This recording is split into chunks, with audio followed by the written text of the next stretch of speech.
أعوذ بالله من الشيطان الرجيم بسم الله الرحمن الرحيم. Satu keinginan besar Ibunda Maryam adalah punya anak yang kelak jadi seperti Zakaria, berkhidmat untuk Masjidil Aqsa. Lalu beliau bernazar, kemudian hamil. Yang tadinya gak hamil-hamil, tapi gara-gara punya nazar gini, Allah beri dia rezeki hamil.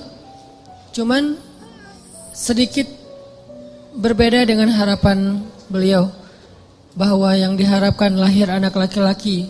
Soalnya bukan gak mau anak perempuan, bukan. Karena tradisinya gak boleh anak perempuan berkhidmat di Masjidil Aqsa. Jadi masih pakai mindset tradisi Bani Israel. Tapi Allah pengen mematahkan mindset itu, pengen mengganti tradisi itu. Dengan cara sengaja Allah setting lahirnya anak perempuan. Dan anak perempuannya juga bukan anak perempuan biasa. Menurut saya itu perempuan nomor 1 di dunia yang paling istimewa. Ada 4, Asia, Maryam, Khadijah, Fatimah.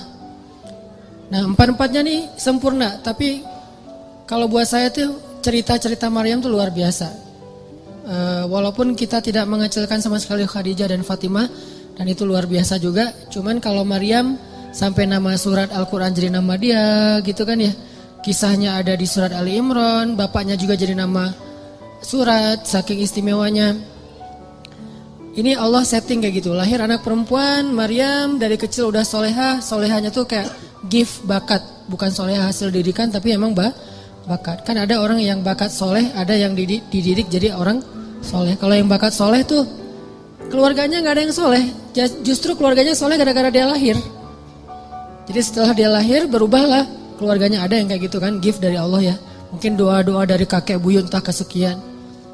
Nah pas Maryam cukup umur, usia masih anak-anak juga tapi udah cukup umur, bukan lagi dalam asuhan, maka Maryam dibawa ke Masjidil Aqsa.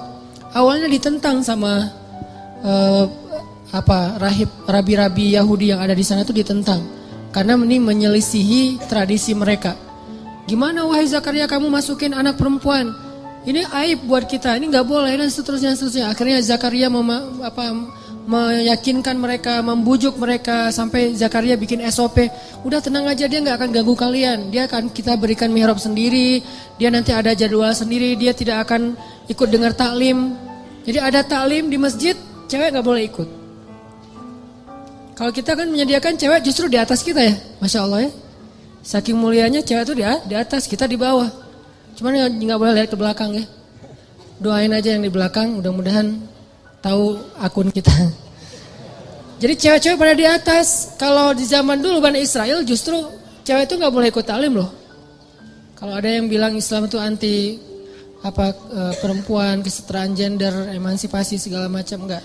Justru Maryam itu nggak boleh ikut taklim para laki-laki. Mereka buat taklim tafsir Taurat, hadis-hadis Nabi Musa, kan dulu tuh ada tafsir, ada hadis juga ya. Tafsirnya kitab Taurat, hadisnya Nabi Musa, bahas sirah, bahas fikih. Itu semuanya buat cowok-cowok. Ceweknya nggak boleh. Kalau Maryam dibolehin tinggal di sebuah mihrab dengan syarat dia nggak boleh ikut dengerin taklim. Dia murni cuma ngangkat-ngangkat air, naruh untuk orang berwudu, terus ngebersihin masjid pas orang udah pada bubar, gitu doang. Tapi subhanallah, banyak adegan ketika murid-murid yang cowok ini ujian, mereka nggak bisa jawab, Maryam bisa jawab. Karena Allah sendiri yang mendidik Maryam, bukan seorang ulama. Allah sendiri yang nge-treat Maryam. Jadi ilmu Maryam itu terkenal di antara mereka, sehingga diam-diam cowok-cowoknya malah banyak belajar kepada Maryam. Ini cara Allah mengganti tradisinya. Fataqabbalaha rabbuha biqabulin hasanin wa ambataha nabatan hasanan wa kaffalaha Zakaria. Diberikan tanggung jawab itu kepada Zakaria. Sampai suatu saat, ini Zakaria belum punya anak juga nih. Pengen banget punya anak, dan itu life goalsnya Zakaria, pengen punya anak. Tapi belum kuat. Arti belum kuat, belum utuh. Udah kuat tapi belum utuh. Dari sisi mana utuhnya nanti kita bahas. Terus suatu hari Zakaria lagi mau nengok ngejenguk Maryam di dalam mihrab. Mihrab itu kayak ruangan kecil gitu. Tok tok tok, assalamualaikum, masuklah Zakaria, tiba-tiba ngelihat Maryam lagi berzikir. Dan Maryam itu kalau zikir itu ngeri loh. Selain bekerja ngeberes-beresin masjid, sisanya ngapain? Zikir. Zikir terus, dan zikirnya itu lebih daripada orang tua yang udah soleh banget, ulama besar, lebih dari itu. Padahal anak SD loh. Saking solehanya Maryam, anak SD zikirnya ngalahin ulama-ulama, ketua ormas, founder ormas gitu yang keren-keren. Udah kalah lah pokoknya, Maryam banget tuh. Dia zikir, tidur sebentar, zikir lagi, zikir. Dan buat dia tuh zikir itu kayak kita main. Jadi banyak zikir dia teh. Tagline-nya bukan banyak main, banyak manfaat, gak jelas gitu kan. Banyak zikir tuh Maryam tuh. Subhanallah. Pas Zakaria masuk, ngelihat Maryam lagi berzikir, di sebelahnya ada buah-buahan dan segala macam yang nikmat-nikmat makanan, dan itu bukan bawaan dari Zakaria. Zakaria kaget. Ya Maryam, anna laki hadza? Maryam, kamu dapat dari mana ini? Kata Zakaria. Kan Zakaria itu sayang banget sama Maryam, lebih dari anaknya sendiri. Sejak Maryam kehilangan ayahnya, jadi yatim, maka ayah Maryam itu adalah Zakaria. Ya seolah-olah anak sendiri buat Zakaria. Dan Zakaria itu sayang banget sama Maryam. Maryam ini dari mana? Kata Zakaria. Huwa min indillah, kata Maryam. Ini dari Allah, wahai paman. Dan Allah yarzuqu may yasha'u bighairi hisab. Allah tuh kalau ngasih rezeki itu gak pernah hitung-hitungan. Gampang banget buat Allah. Malah ceramah. Zakaria, oh iya benar, lanjutin ceramahnya. Tiba-tiba Maryam dapat 1 minute booster. Dan Zakaria tuh ngeklik banget tuh dengan nge-like banget lah pokoknya. Itu benar-benar booster buat Zakaria. Sejak saat itu Zakaria cemburu berat kepada Maryam. Coba teman-teman perhatikan ayat 38. Itu ayat cemburu berat tuh. Hunalika da'a Zakaria rabbah qala rabbi habli min ladunka dzurriyyatan thayyibah innaka sami'ud du'a. Pada saat itulah Zakaria berdoa kepada Rabbnya. Pada saat apa? Pada saat Zakaria ngelihat Maryam ini udah keren banget. Ada adegan sampai dikasih makan dari langit. Zakaria udah gak tahan lagi, pengen banget punya anak kayak gini nih. Hunalik, pada saat itu di sana. Jadi kalau hunaka itu cuman di sana doang. Kalau hunalika di sana dan pada saat itu. Ketika Zakaria terkagum-kagum itu udah luar biasa kepada Maryam. Hunalika da'a Zakaria rabbah. Saat itulah, di sanalah Zakaria langsung berdoa kepada Rabbnya. Rabbi habli min ladunka dzurriyyatan thayyibah. Ya Allah, beri saya keturunan kayak gitu ya Allah. Coba, kayak gitu. Saya pengen kayak gitu ya Allah, yang soleh seperti itu. Minta tetap anak laki-laki tapi solehnya kayak Maryam. Jadi minta anak laki-laki tapi teladannya anak perempuan. Coba, ini bukan hal besar soal laki-laki dan perempuan dalam Islam. Kadang teladannya laki-laki, kadang teladannya perempuan, dan itu hal yang bukan not big deal lah pokoknya. Ya Allah, beri saya anak laki-laki tapi sesoleh Maryam. Saya pengen banget kayak gitu tuh. Ini soleh luar biasa. Fataqabbal innaka sami'ud du'a. Akhirnya turunlah Jibril kepada Zakaria saat itu di ayat 39. Fanadathul malaikatu wa huwa qa'imun yusalli fil mihrab anna Allah yubashshiruka bi Yahya musaddiqan bi kalimatin min Allah wa sayyidan wa hasuran wa nabiyyan minas salihin. Salah satu di antara kelebihan Yahya yang disebutin di ayat 39 apa? Wahasuran. Hasur. Apa itu hasur? Hasur itu sifat cowok yang kalau di cewek itu namanya Azra. Kan julukan Maryam itu Maryam Al-Azra. Apa arti Maryam Al-Azra? Saint Mary. Itu bahasa Inggris yang diambil dari bahasa Arab. Saint itu artinya suci. Jadi Azra itu suci. Suci dalam arti apa? Gak pernah disentuh oleh siapa-siapa. Walam yamsasni basyaru walam aku baghiya. Saya itu gak pernah disentuh laki-laki dan bukan perempuan yang murahan. Jadi Maryam itu saking terjaganya, dia gak kenal laki-laki kecuali 3 orang yang kenal dekat. 1, bapaknya Imran. 2, pamannya Zakaria. 3, anaknya Isa. Jadi kalau kita periksa di list kontak handphonenya Maryam, cowok itu cuma ada 3 loh. Sisanya semuanya cewek. Kalau kita kan 50-50 sih. Bahaya banget. Atau lebih parah lagi, cewek tapi namanya cowok. Ini modus. Kalau Maryam, list kontaknya tuh cuma 3 doang yang cowok. Yang sisanya cewek semua, saking terpeliharanya Maryam. Nah kalau perempuan namanya Azra, kalau laki-laki namanya Hasur. Arti Hasur itu laki-laki yang sangat terpelihara, terjaga banget. Gak pernah bisa digodain. Kalau Yusuf hampir kegoda, kalau Yahya gak bakalan sama sekali. Benar-benar terjaga. Sampai ada cewek yang jatuh cinta sama Yahya gitu kan. Setiap hari nge-like postingan Yahya, first like, komen kayak gitu. Yahya biasa-biasa aja gak di follow back sama Yahya. Lama-lama dia putus asa, vulgar gitu, nge-DM, follow back dong Yahya, gak di follow back. Akhirnya dia teriak-teriak, ya, minta tanda tangan, apa segala macam. Minta apa, kupluknya Yahya, minta topinya Yahya. Wah Yahya mah gak diwaro sama Yahya, biasa-biasa aja. Lama-lama nih cewek patah hati, karena dia patah hati, akhirnya dia nekat. Nekatnya apa? Dia minta hadiah ulang tahun ke bapaknya, kepala Yahya. Ini bahayanya cewek di zaman dulu ya. Untung kita gak hidup zaman itu. Kepedean. Siapa juga yang mau gitu. Itu ulang tahunnya si cewek, hadiahnya kepala Yahya. Dan diaminkan, dikabulin sama bapaknya. Bapaknya penguasa gitu. Yahya lagi sujud, digorok kepala Nabi Yahya sama Bani Israel, diambil dan dihadiahkan ke raja.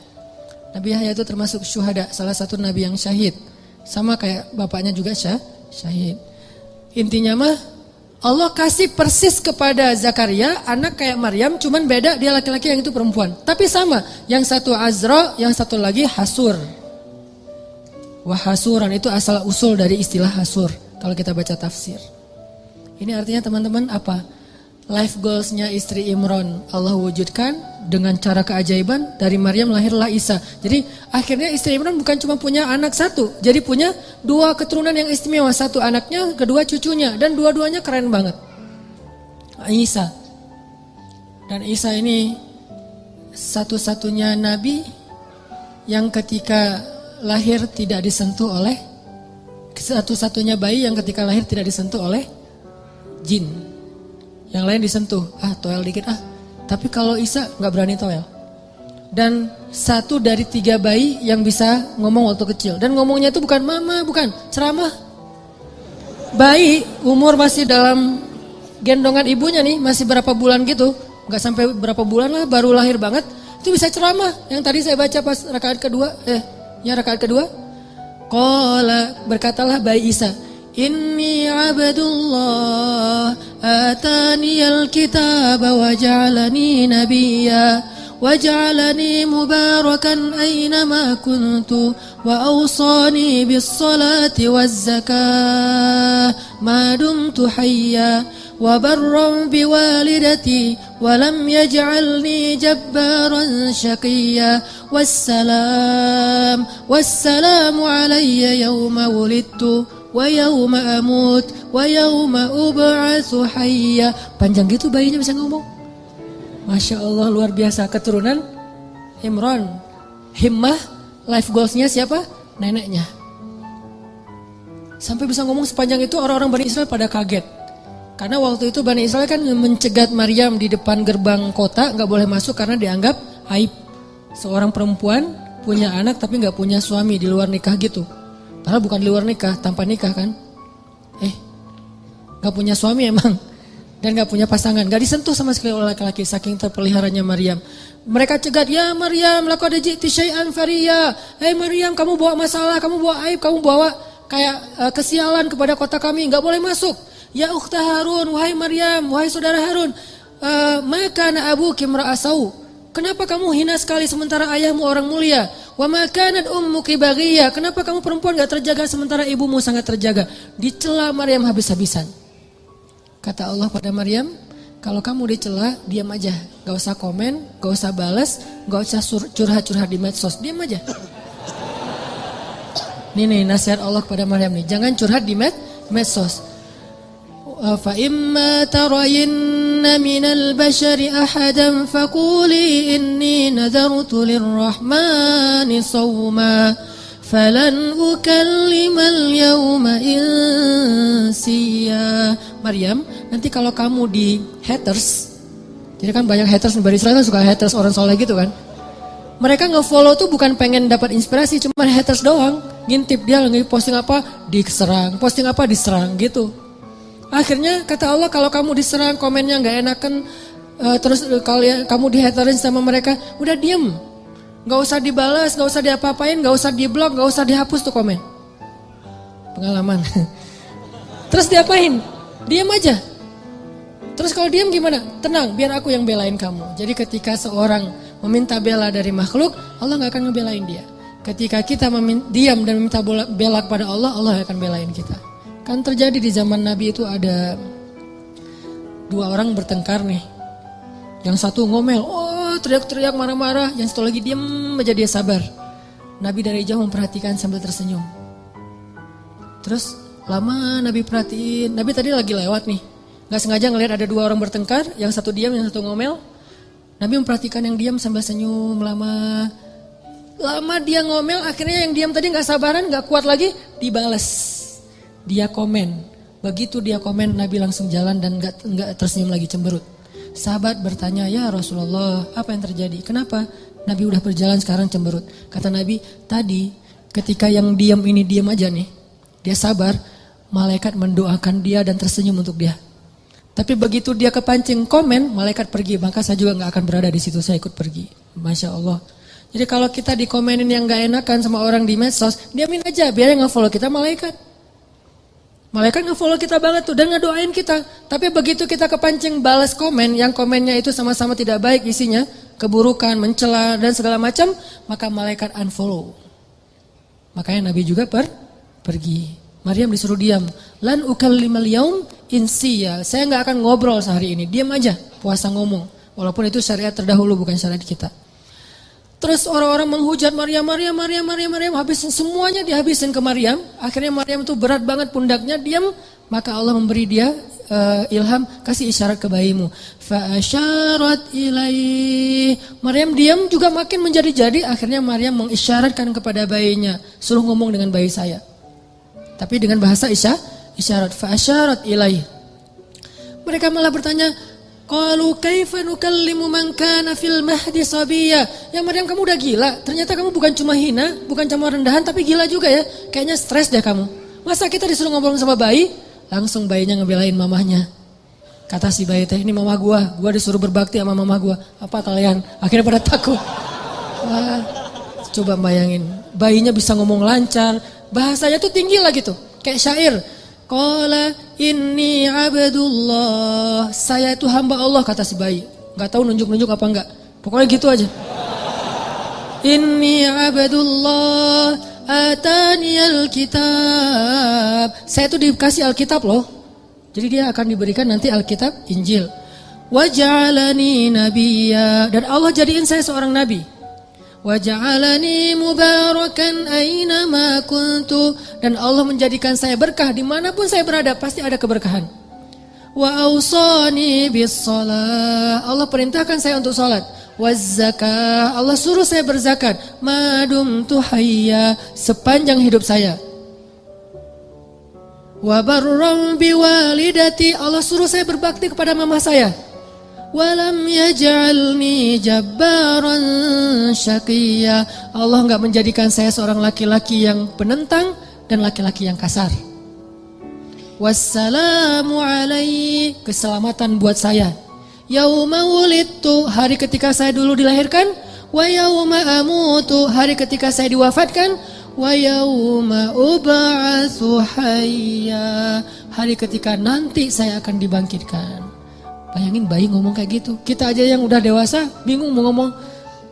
Mau ngelamar aja bingung mau ngapain. Calon mertua nanya, "Dek, mau ngapain di sini?" Saya juga bingung, Pak, ngapain? Bingung gitu. Saking labilnya. Ini bayi coba. Kenapa bisa gitu, teman-teman?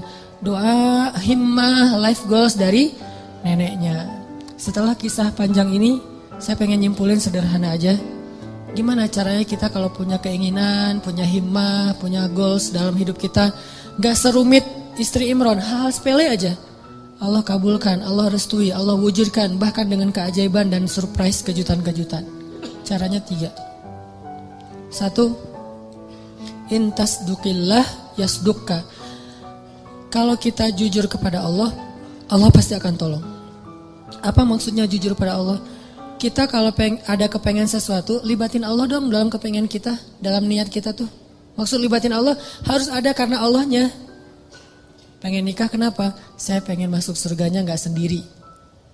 Pengen nikah kenapa? Saya pengen tahajudnya tuh ada yang bangunin. Walaupun akhirnya dia tidur lagi. Gak apa-apa, yang penting gak bangunin. Pengen kuliah ngambil jurusan A, B, C, gak apa-apa, gak harus semuanya jurusan agama kan. Ada ilmu syariat, ada ilmu sains. Dan dua-duanya itu bisa jadi ilmu dunia, bisa jadi ilmu akhirat. Karena ilmu akhirat itu bukan ilmu agama, ilmu dunia itu ilmu sains bukan. Ilmu dunia akhirat itu tergantung niatnya buat apa. Orang belajar sains kalau niatnya untuk suatu kebaikan itu ilmu akhirat loh. Makanya libatkan Allah dalam niat kita. Saya belajar desain karena saya pengen bantu dakwah lewat desain. Saya belajar fotografi karena saya pengen bantu dakwah lewat visual. Saya belajar A, B, C sampai Z karena saya pengen. Artinya libatkan Allah dalam proyek kita. Intasdukillah, kalau kita jujur dalam hal itu, jasdukka, Allah pasti bantu banget tuh. Makanya kenapa Allah ngasih keajaiban kepada istri Imran? Karena niatnya juga apa? Pengen berkhidmat ke rumah Allah. Tapi kalau pengen bangga-banggaan doang mungkin gak akan diwujudkan sama Allah. Satu tipnya, kalau kita pengen life goals kita tuh jadi banget, maka coba libatin Allah dalam niat kita. Ini dan tapi kan nggak bisa bohong ya sama Allah ya. Karena kalau kita bohong sama Allah gimana? Yukhadi'una Allah walladzina amanu wa ma yakhda'una illa anfusahum wa ma yash'urun. Allah tahu banget lah. Kita mau bohong, mau jujur tahu banget. Wa asirru qaulakum aw jaharu bih innahu alimun bidzatis sudur. Jadi sama Allah tuh gak ada gunanya kita bohong. Sama manusia dosa tapi kadang untung. Secara dunia ya, dosa berbohong tapi kadang-kadang untungin dunia kita. Tapi sama Allah gak bisa karena dia gak akan ketipu sama kita. Alimun bidzatis sudur, sangat tahu segala yang tersembunyi dalam hati kita. Jadi kalau kita jujur kepada Allah dalam satu goals, dalam satu kepengennya kita, harapan kita, himmah kita, karena kita pengen ada urusannya dengan Allah, pengen dapat ridha Allah, pengen apa dengan Allah, maka Allah pasti akan bantu.